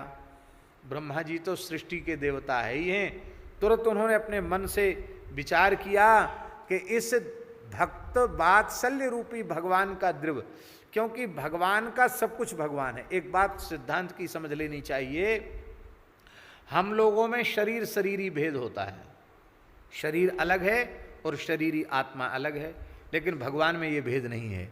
भगवान का शरीर भी भगवान, भगवान की इंद्रियां भी भगवान, भगवान की आत्मा भी भगवान, भगवान का रोम रोम भगवान, भगवान का पीतांबर, भगवान का मुकुट, भगवान की लकुट, भगवान की बंसी, भगवान के शंख चक्र गदापन, सब कुछ भगवान है। भगवान का सब कुछ भगवान है, वहां अंग अंगी भेद नहीं है। इसलिए भगवान के चरणों से जल निकले तो वो ब्रह्मद्रवा गंगा जी हैं, तो भी वो भगवान हैं, और भगवान के नेत्रों से जल निकले तो भी वो भगवान है। ब्रह्म पिघल गया और पिघल करके जल रूप हो गया। तो ब्रह्मा जी ने अपने मन से एक सरोवर की कल्पना की, और जैसे ही मन से सरोवर की कल्पना की, तत्काल हिमालय के शिखर पर मन से निर्मित एक सरोवर हो गया, जिसका नाम है मानस सरोवर। अब आजकल लोग मानस सरोवर में सा कहो तो लोग उच्चारण ही नहीं करते, सीधे कह देते मान सरोवर। भैया मान सरोवर नहीं है, मान सरोवर तो हमारे ब्रिज में है। मान सरोवर तो ब्रिज में है, कहाँ? जमुना पल्ली पार, जहाँ हमारी वृषभानुवंदनी रसेश्वरी रासेश्वरी कृष्ण प्राण वल्लभा श्री राधा रानी ने जहाँ मान किया है, उनके नेत्रों के जल से जो प्रकट हुआ वो मान सरोवर है। मान लीला जहाँ हुई, और ये मान सरोवर नहीं है, इसका नाम क्या है? मानस सरोवर। क्या नाम है? मानस सरोवर। ब्रह्मा जी ने अपने मानस से सबसे पहले सरोवर को प्रकट किया, और इस सरोवर में ब्रह्मा जी ने भगवान के नेत्रों के जल को स्थापित किया। ये नेत्रों का जल स्थापित हुआ, यही सरयू जी बनी, यही सरयू जी बनी। सरात प्रवृत्ता सरयू, वाल्मीकि रामायण में लिखा है। इस मान सरोवर से निकलने के कारण, सर से निकलने के कारण इनका नाम सरयू हुआ। जब भगवान का नित्य साकेत धाम ही अयोध्या के रूप में धरती पर अवतरित हुआ, महामणिमंडप वैकुंठनाथ का अयोध्या के रूप में जब धरती पर अवतरित हुआ, श्री इक्ष्वाकु जी के विशेष वैवस्वत मनु जी की विशेष प्रार्थना पर, तब श्री वशिष्ठ जी महाराज ने अत्यंत कृपा की, और श्री रंगनाथ भगवान कृपा पूर्वक जो ब्रह्मा जी के ठाकुर जी हैं वो अयोध्या में पधारे। मनु जी ने फिर चरण पकड़ लिए, बोले महाराज वैकुंठनाथ का नगर तो यहाँ आ गया, साकेत धाम यहाँ आ गया धरती पर, देवता भी आ गए, लेकिन तीर्थ की महिमा तो बिना जल के है नहीं, जल तो आया नहीं, तो कोई सृष्टि का सबसे पवित्र जल यहाँ आना चाहिए। उस समय कोई नदी उत्पन्न हुई ही नहीं थी, धरती पर कोई नदी ही नहीं थी उस समय, जिस समय सरयू जी आई हैं। इसलिए धरती की सब नदियों में जेठी हैं सरयू, ज्येष्ठा हैं इसलिए, और जेठ में ही पैदा हुई। सरयू जी की जयंती इस ज्येष्ठ मास में ही है। अभी जो चतुर्थी पंचमी आएगी ना, ये सरयू जी की जयंती है ज्येष्ठ शुक्ल में। तो भैया बड़ी बहन की महिमा तो रखनी पड़ेगी कि नहीं रखनी पड़ेगी? सब जितनी नदियां हैं सब छोटी बहन हैं, सबसे बड़ी श्री सरयू जी हैं। सरयू सगुणा पुमान, तब श्री सरयू जी को लेकर के आए हैं। और वहाँ जो बाण मारा है, आज भी वो चिन्ह है जहाँ से मानसरोवर की जलधारा सरयू जी के रूप में अयोध्या आ रही है। कहने का आशय यह है कि सरयू जी की महिमा और अयोध्या जी की महिमा स्कंद आदि पुराणों में अत्यंत प्रसिद्ध होने के कारण श्री तुलसीदास जी ने अपने मन में विचार किया कि चित्रकूट की महिमा उतनी प्रसिद्ध नहीं है, तो हमें चित्रकूट की महिमा कहनी है। इसलिए अयोध्या का स्थान तो विनय पत्रिका में चित्रकूट धाम ने ले लिया है, और अयोध्या जी की महिमा तो विख्यात है ही है, पहले से विख्यात है, तो अलग से कहने की आवश्यकता उन्होंने नहीं समझी। अब यमुना जी का नाम क्यों लिया, सरयू जी का नहीं लिया? क्यों नहीं लिया सरयू जी का नाम? बोले जब अयोध्या की महिमा कही जाएगी तो सरयू जी का नाम तो आ ही जाएगा, और सरयू जी का नाम आ जाएगा तो सरयू जी की महिमा है ही है। और हमने मानस जी में कह ही दिया है, दिव्य धाम मम पुरी सुहावनी, उत्तर दिशि बह सरयू पावनी, जा मज्जन ते बिनहि प्रयासा, मम समीप नर पावहि वासा। और अन्य ग्रंथों में भी सरयू जी की महिमा कह चुके हैं, अयोध्या की महिमा कह चुके हैं। अति प्रिय मोहि यहाँ के बासी, मम धामदा पुरी सुख राशि।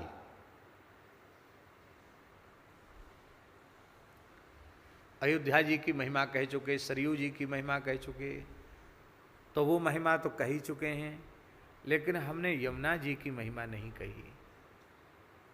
तुलसीदास जी के मन में भाव है, गंगा जी के किनारे खूब समय बीता, गंगा जी की महिमा भी कह चुके हैं, और सरयू जी की अन्य ग्रंथों में चर्चा कर चुके हैं, और फिर भी अयोध्या सरयू की महिमा तो प्रसिद्ध ही है, पर हमने यमुना जी का स्मरण नहीं किया। यमुना जी का स्मरण नहीं करेंगे तो ये कृतज्ञता में कमी होगी। क्यों? क्योंकि इस शरीर का जन्म तो यमुना जी के तट पर ही हुआ है।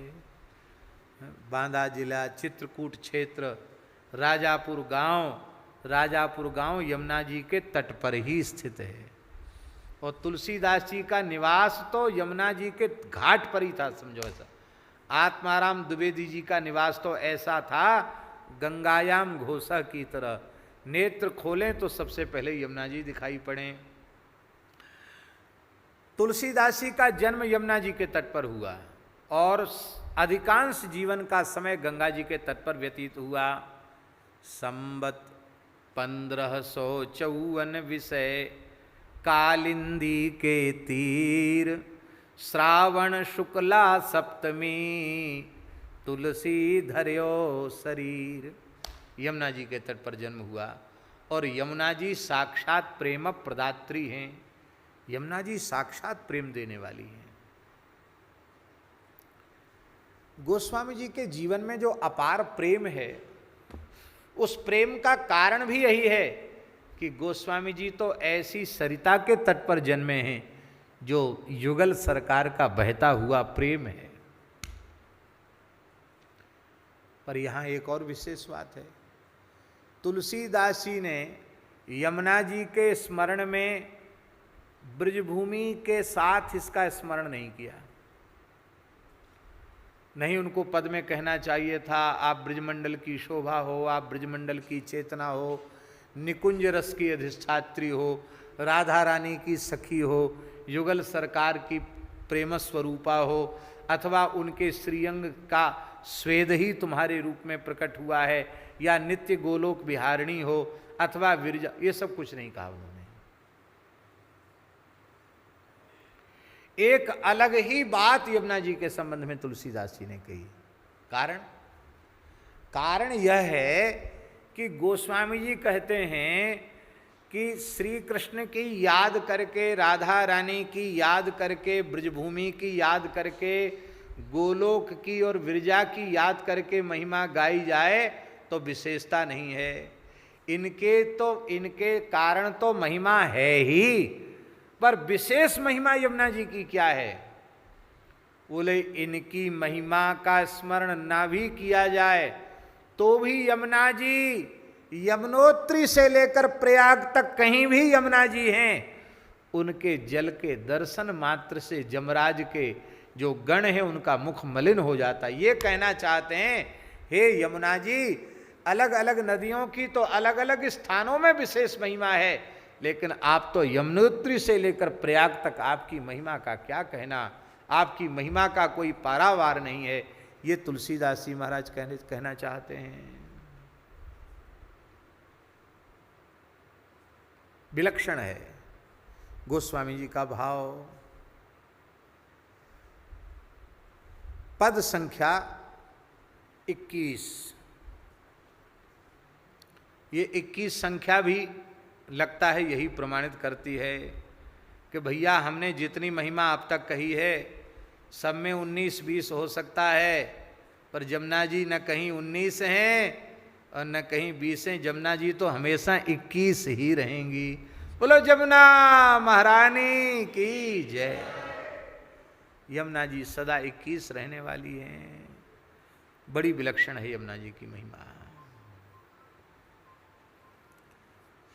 पद संख्या 21 में गोस्वामी जी कहते हैं, जमुना ज्यों ज्यों लागी बाढ़न, जमुना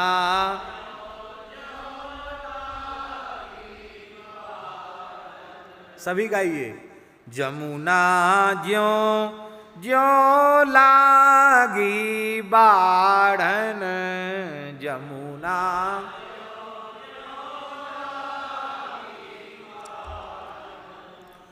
त्यों त्यों सुकृत सुभट कलि भूपहि, त्यों त्यों सुकृत सुभट कलि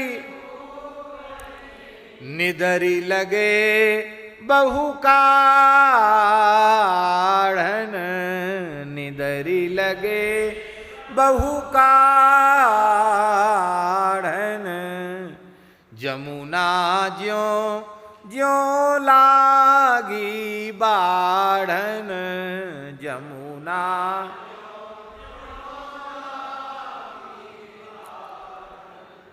ज्यों ज्यों जल मलिन, त्यों त्यों जमगन मुख मलिन, ज्यों ज्यों जल मलिन, त्यों त्यों जमगन मुख मलिन, लहे आढ़न, लहे आढ़न, तुलसीदास जग दघ जवास ज्यों, तुलसीदास दघ जवास ज्यों, अनग मेघ लगे डाढ़न,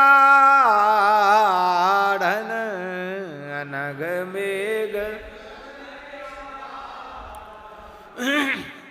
जमुना ज्यों ज्यों लागी बाढ़न, जमुना ज्यों ज्यों लागी बाढ़न, जमुना ज्यों ज्यों लागी बाढ़न, जमुना।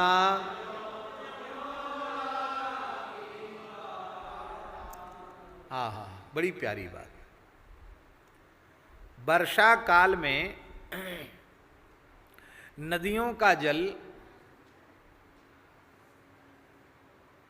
स्नान आदि के योग्य नहीं रह जाता।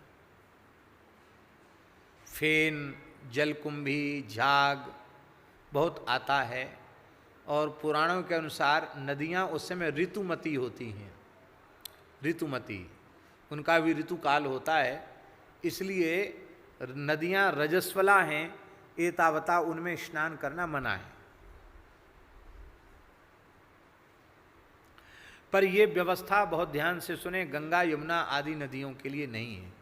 पर प्रायः नदियां वर्षा काल में उनका जल उनको रजस्वला मान करके उनमें अवगाहन का निषेध किया गया है, विशेष पर्वों को छोड़कर। जैसे श्रावणी उपाकर्म है या चंद्र ग्रहण आदि है, उस समय ये विचार नहीं है। बाकी अन्य अवसरों पर वो विधि नहीं है। और उसका एक वैज्ञानिक कारण यह भी है कि वर्षा काल में नदियां उफान पर, बाढ़ पर होती हैं। धर्मशास्त्र में एक बात कह दी गई, धर्मशास्त्र में एक बात ऐसी कह दी गई कि जिसमें कम से कम वर्षा काल में लोग नदियों में न जाएं। तो ये जो नदियों में दुर्घटनाएं हो जाती हैं ना, वो दुर्घटनाएं न हो, एक ये भी कारण समझो, इसको कम करो। नदियों में जो दुर्घटनाएं होती हैं वो दुर्घटनाएं न हो, इसका एक कारण ये भी है। वर्षा काल में देखा होगा आपने, प्रायः नदियों में बड़ी बड़ी घटनाएं घट जाती हैं। तो ये इस व्यवस्था को हम लोग माने तो वर्षा काल में थोड़ी दूरी बना करके, सावधानी बना करके रखेंगे तो उस दुर्घटना से भी हम बच जाएंगे। एक उसका कारण ये भी है। और वर्षा के कारण नदियों का जल मटमैला हो जाता है, मिट्टी आ जाती जल में। लेकिन गोस्वामी तुलसीदास जी महाराज कह रहे हैं कि जमुना ज्यों ज्यों लागी बाढ़न, बाढ़ के समय नदियों की महिमा घट जाती है। पर जमुना जी की महिमा तो देखो, चाहे जितना मटमैला पानी आ रहा हो, चाहे जितनी बाढ़ का समय हो, यमुना जी ज्यों ज्यों बाढ़ पर आने लगी, यमुना जी ज्यों ज्यों बढ़ने लगी, त्यों त्यों सुकृत सुभट कलि भूपहि, त्यों त्यों यमुना जी जितनी बढ़ी उतना पुण्य बढ़ गया, उतना सुकृत बढ़ गया। और जब पुण्य बढ़ा तो पुण्य रूपी जो वीर सैनिक थे, उन्होंने लिया छड़ी यमुना जी की कृपा से हाथ में। और कलयुग रूपी राजा, जो कलयुग रूपी राजा सारी धरती को पर आतंक मचाए हुए है, कली दावा नले नाद्य साधनम भस्मतांगतम, सारे साधनों को जलाकर जिसने भस्म कर दिया, उसको, उस कली राजा को यमुना जी के सुकृत रूपी सेवकों ने मार मार डंडा, मार मार छड़ी भगा दिया, निकाल दिया। जहां तक यमुना जी हैं वहां तक कलयुग का काम नहीं है। ये है यमुना जी की महिमा। जहां तक यमुना जी हैं वहां तक कलयुग का काम नहीं है। भागो यहां से, जहां तक यमुना जी हैं वहां तक कलयुग की आवश्यकता नहीं है। तो पुण्य रूपी योद्धागण कलयुग रूपी राजा को निरादर करते हुए, निकल यहां से, यहां तक यमुना जी का जल आएगा, यहां तक तू कैसे रह सकता, भाग यहां से। और हम लोग तो इतने भाग्यशाली हैं, हम लोग तो यमुना जी के गर्भ में ही हैं। एक प्रकार से बाढ़ आती तो यमुना जी यहां तक आ जाती है।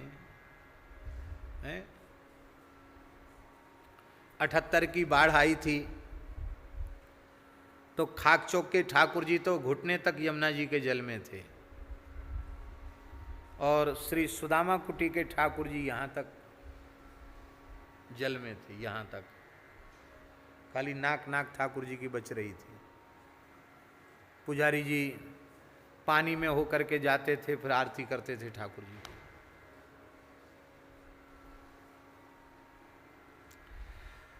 तो यमुना जी ज्यों ज्यों बढ़ने लगी, इसलिए यमुना जी का जल बरसात में भी मटमैला दिखने पर भी यमुना जी का जल तो दिव्य ही है।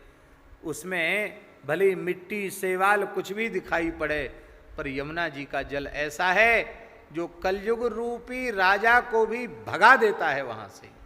माने कहने का आशय यह है, यमुना स्नान करने वाले के पुण्य इतने बढ़ जाते हैं को उसके इस देह नगर में कलयुग रह नहीं सकता, कलयुग को शरीर छोड़ के बाहर भागना ही पड़ेगा। अभी कुछ समय पहले की बात है, इसी मलुक पीठ की बात है। शायद दीनबंधु दास जी हमारे साथ थे जब केसी घाट पर जाकर रात को जमुना जी में नहाया था, ये थे हमारे साथ। तो हमको बुखार था, हमारी तबीयत खराब थी और हमारा बड़ा मन था कि हम आज कृष्ण जन्माष्टमी है, ठाकुर जी प्रकट भये हैं और जमुना जी के किनारे रहे तो जमुना जी में गोता नहीं लगा। तो हमारा मन बहुत व्याकुल था और हमने प्रस्ताव किया तो सबने एक तरफ से ही हमारे विचार को प्रतिबंधित कर दिया। अरे बुखार चढ़ा हुआ है, तबीयत ठीक नहीं है, कितना बाढ़ है, कितनी जलकुंभी आ रही है, पानी आ रहा है और ऐसे पानी में, वर्षा के पानी में नहाना ठीक नहीं है, यहीं से हाथ जोड़ लो, छत से दर्शन कर लो। और मन में हमने सोचा कि अब सबकी न माने तो भी ठीक नहीं है, माननी तो चाहिए, जो निकट वाले उनकी बात माननी चाहिए। पर वो मन में मलाल रह गया कि जमुना जी में नहीं नहाए, आज जमुना जी में नहीं नहाए, अरे बुखार है, मर ही जाएंगे और इससे क्या होगा, मन में ये बात आ रही थी, ज़्यादा होगा, मर जाएंगे और क्या होगा। और आज की तिथि पे जमुना जी में नहीं नहाया, बड़े दुर्भाग्य की बात है। ऐसा मन में चिंतन चलता रहा। तो शाम को लगभग 7 साढ़े 7 बज रहे होंगे, रुंगटा जी आए, राधिका दास जी। तो हम ऊपर कमरे में थे, आए, बुखार तो था हमको थोड़ा। तो मैंने उनके सामने कहा कि हमारी बड़ी इच्छा है कि हम यमुना जी स्नान करना चाहते हैं, तो चलो। और उनको पता चला कि हमको बुखार है तो उन्होंने भी कहा कि बुखार है तो महाराज जी रहने दीजिए। मैंने कि नहीं, हमारा मन तो खूब है, आपका मन है तो चलो। हम गए, तो दीनबंधु दास जी भी हमारे साथ हो गए। तो इस शर्त पर यहाँ से गए कि वहाँ नहाएंगे नहीं। बोले आपकी ज़्यादा इच्छा है तो आपको ले चलते, नहाएंगे नहीं, बस आचमन करके दर्शन करके प्रणाम करके चले आएंगे। तो मन तो हमारा नहाने का ही था, पर हमने सोचा कि यहीं से हम बोल देंगे कि नहीं हम तो जरूर नहाएंगे, तो हमारा जाना कैंसिल हो जाएगा, इसलिए हम बोले नहीं। और साथ में लंगोटी अचला भी कुछ नहीं ले, न साफी लंगोटी अचला कुछ नहीं ले गए। दर्शन के लिए जा रहे थे तो काहे को ले जाएं। पर जैसे ही दर्शन हुआ सोई इतना भाव भरा कि तुरंत किसी से पूछने की जरूरत नहीं, फट से हमने अचला उतारा और दंडोत करके जमुना जी में, अरे महाराज जी बुखार, उनको बुखार हो रहा है, यहाँ तो बुखार है। जैसे ही गोता लगाया, फिर तो इन्होंने भी गोता लगाया, राधिका दास जी ने भी लगाया, जो लोग थे साथ में सबने गोता लगाया। लेकिन धन्य है श्री यमुना जी की महिमा। खूब सेवाल और खूब जलकुंभी जमुना जी में आ रही थी, पानी भी खूब मिट्टी वाला पानी था। लेकिन ऐसा अद्भुत चमत्कार यमुना जी ने दिखाया, जैसे ही यमुना जी में गोता लगाया तो हमें ऐसा लगा कि विशुद्ध चोवा चंदन इतर बह रहा हो और इत्र की नदी में हमने गोता लगाया। सारा शरीर दिव्य सुगंध से गमगमा उठा। और आश्चर्य केवल इतना ही नहीं था, कई दिनों तक शरीर से वह सुगंध आती रही, कई दिनों तक। और हमारे साथ अन्य लोग भी थे, हमने उनको कहा भी बाद में, हमने कहा देखो कितनी सुगंध आ रही है। लेकिन अन्य लोगों ने स्नान किया तो वो अनुभूति नहीं हुई, लेकिन यमुना जी ने अनुभव करा दिया कि बाहर से देखने में चाहे जो स्वरूप हो, पर प्रिया प्रीतम के श्रीअंग की सुगंध, उनके श्रीअंग का मकरंद हमारे जल में बह रहा है। ये यमुना जी ने अपनी ओर से कृपा करके अनुभूति कराई। इसलिए बाढ़ के समय में भी यमुना जी का जल, उसमें बाह्य रूप से भले ही कोई विकृति दिखाई पड़े, पर वो विकृति नहीं है। यमुना जी तो साक्षात ठाकुर जी की पटरानी है। एक बार अकबर बादशाह ने फतेहपुर सीकरी में एक सभा आयोजित की। बोले गंगा जी की महिमा ज़्यादा है कि जमुना जी की ज़्यादा महिमा है। सारे धरती के विद्वान इकट्ठे हुए। गंगा किनारे वाले तो गंगा जी की महिमा गा ही रहे थे, जमुना किनारे वाले विद्वान थोड़े कमजोर पड़ गए। इन्होंने देखा हमारा पड़ला तो बहुत कमजोर पड़ रहा, हमारी बोलती बंद हो रही, क्या करें। तब इन्होंने जीव गोस्वामी जी का आश्रय लिया। जीव गोस्वामी जी बड़े भारी विद्वान थे। षड गोस्वामी जीव गोस्वामी जी से कहा आप पधारो। जीव गोस्वामी जी को बुलाया गया। गए, रथ में बैठ करके, तांगा में बैठ करके यहाँ से गए, बग्घी में बैठ करके। बोले हम रात्रि ब्रज में ही वास करेंगे, रात्रि वहाँ नहीं रह सकते। तो दिन में वो आप जाते थे और लौट के आ जाते थे रात, शाम सूर्यास्त होने के पहले। तो जब जीव गोस्वामी जी के बोलने का अवसर आया तो वे भी 3 दिन तक गंगा जी की महिमा ही गाते रह गए। तो जमुना किनारे वाले ब्रज के विद्वानों को बड़ी पीड़ा हुई कि लो, हम सोचते थे कि ये हमारा पक्ष लेंगे, सो ये भी बह गए गंगा जी की धारा में, ये भी गंगा जी की ही जय जयकार करते चले जा रहे, हमारी जमुना जी का तो नाम तक नहीं ले रहे हैं। 3 दिन तक गंगा जी की महिमा गाई और गाने के बाद उन्होंने कहा बादशाह सलामत, हम आपसे एक बात पूछते हैं। कहा कहिए, पूछिए, क्या बात है। बोले हम यही बात आपसे पूछना चाहते हैं कि आप अपनी बेगम साहिबा जो आपके बगल में बैठती हैं,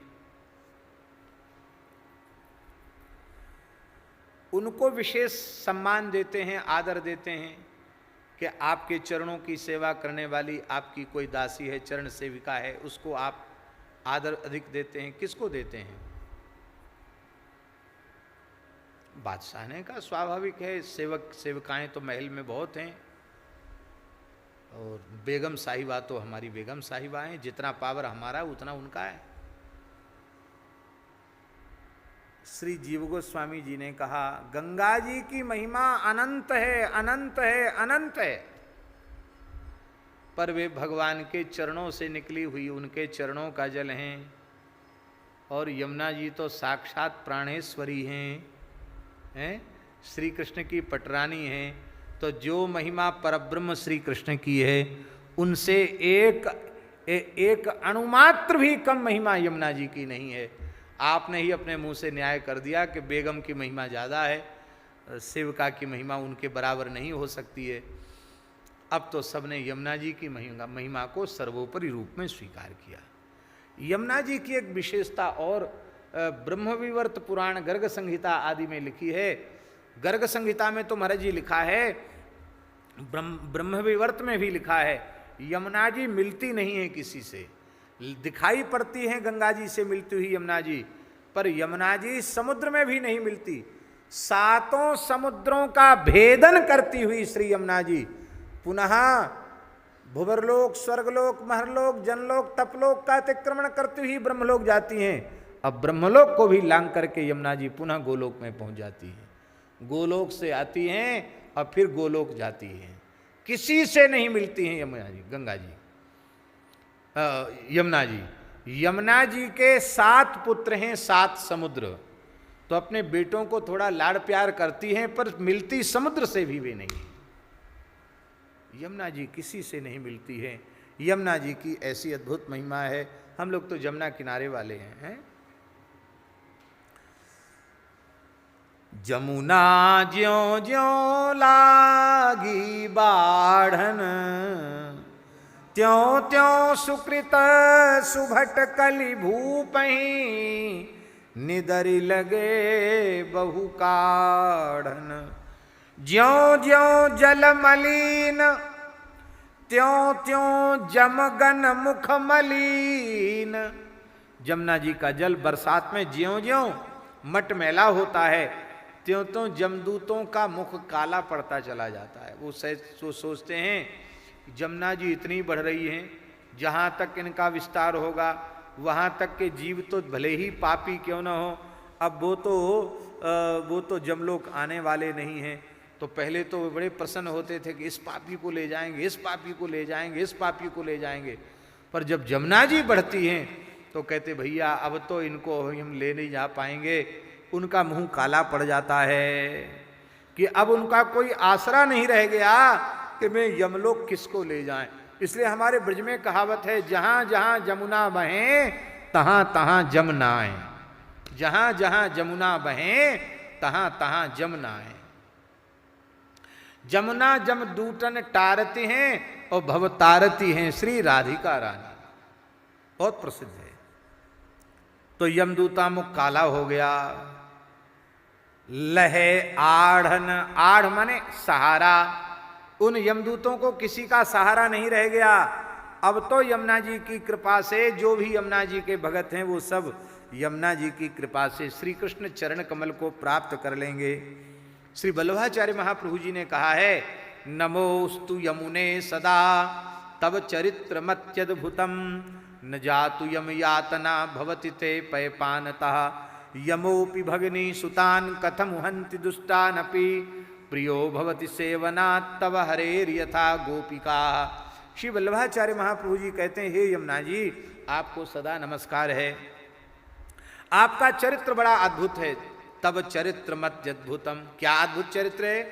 बोले आपका चरित्र ऐसा अद्भुत है कि जो जीव आपके जल में आचमन करता है, आपका स्नान करता है, वो यम यातना को प्राप्त नहीं करता। न जातु यम यातना भवति ते पयपानतः। क्यों क्यों नहीं यम यातना प्राप्त नहीं करता? कहते यमोपि भगनी सुतान,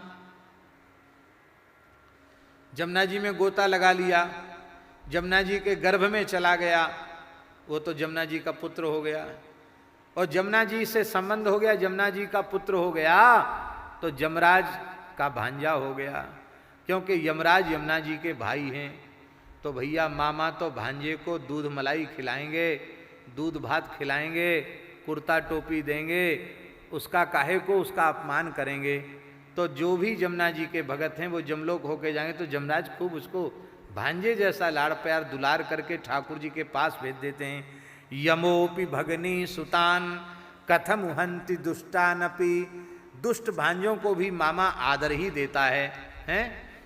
तो इतना ही नहीं है, ये तो सामान्य बात है, विशेष बात क्या है? बोले प्रियो भवति सेवना तब हरेर यथा गोपिका। हे यमुना जी आपके सेवन से जीव ठाकुर जी को इतना प्रिय हो जाता है जैसे गोपियां प्रिय हो गईं। इसका तात्पर्य है कि गोपियों के जैसा कोई श्री कृष्ण का प्रिय पात्र बनना चाहता हो, राधा कृष्ण का प्रिय पात्र बनना चाहता हो, सीताराम जी का प्रिय पात्र बनना चाहता हो, तो उसे यमुना जी का आश्रय लेना चाहिए। तुलसीदास जग दघ जवास ज्यों, अनघ मेघ लग डाढ़न। तुलसीदास जी महाराज इस पद में अंतिम चरण में कह रहे हैं कि यमुना जी की वृद्धि से पुण्य की वृद्धि हुई, और वो पुण्य ही मेघमाला बन गया आकाश में, है? उस मेघमाला बना आकाश में, और उससे ऐसी पुण्य की सुकृत की वर्षा हुई कि पाप रूपी सो जवासा है, अर्क जवास पात बिन भयु। बरसात में जब पानी बरसता है तो अर्क और जवास इनके पत्ता झड़ जाते हैं, तो पाप रूपी जो जवासा था वो यमुना जी की वृद्धि से पुण्य रूपी जो मेघ आकाश में स्थित हुए, उनसे जो पुण्य का जल बरसा, उससे पाप रूपी जवासा बिल्कुल जल गया, पाप का नाम निशान मिट गया।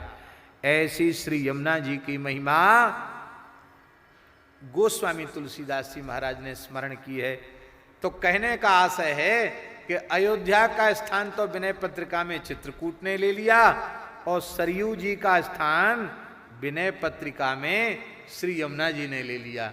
इसलिए यहाँ विनय पत्रिका में यमुना जी और सरयू जी का स्मरण, श्री सरयू जी और अयोध्या जी का विशेष स्मरण नहीं किया गया। यद्यपि आज समय हो गया है, लेकिन एक दो पद केवल उच्चारण मात्र हम जरूर करेंगे। और कल की कथा में श्री काशीपुरी की महिमा, कामधेनु गाय की महिमा एक विशेष बात है। विनय पत्रिका में गो माता की स्तुति काशी रूपी कामधेनु के रूप में गोस्वामी तुलसीदास जी ने की है। तो कल काशी की महिमा के साथ, विश्वनाथ जी की महिमा के साथ विनय पत्रिका के अनुसार अपूर्व गो माता की महिमा का स्मरण किया जाएगा। कल बहुत ही दिव्य प्रसंग है, तो एक दो यमुना जी के पद उनका हम स्मरण कर लेते हैं। श्री यमुने तू जगत उदाहरण, आई कलिंद गिरी ते आतुर, आई कलिंद गिरी ते आतुर, करत सवन को पावन। श्री यमुने तू जगत उदाहरण, कृष्ण रूप आनंद कृपा निधि, भक्तन के मन भावन। देत दान करुणा करि सबको, प्रभु कल्याण विमल गुण गावन। श्री यमुने तू जगत उदाहरण। श्री यमुना जी तुम सी और न कोई, श्री यमुना जी तुम सी और न कोई। करो कृपा मुहि दीन जान के, करो कृपा मुहि दीन जान के, निज ब्रज वासो होई। श्री यमुना जी तुम सी और न कोई। राखो चरण शरण भव डरते, जन्म आपदा कोई। यह संसार अपने स्वार्थ को, यह संसार अपने स्वार्थ को, सुतपति सगो न होई। सुतपति सगो न होई। श्री यमुना जी तुम सी और न कोई। प्रेम भजन में करत विघ्नता, संत सतावे सोई।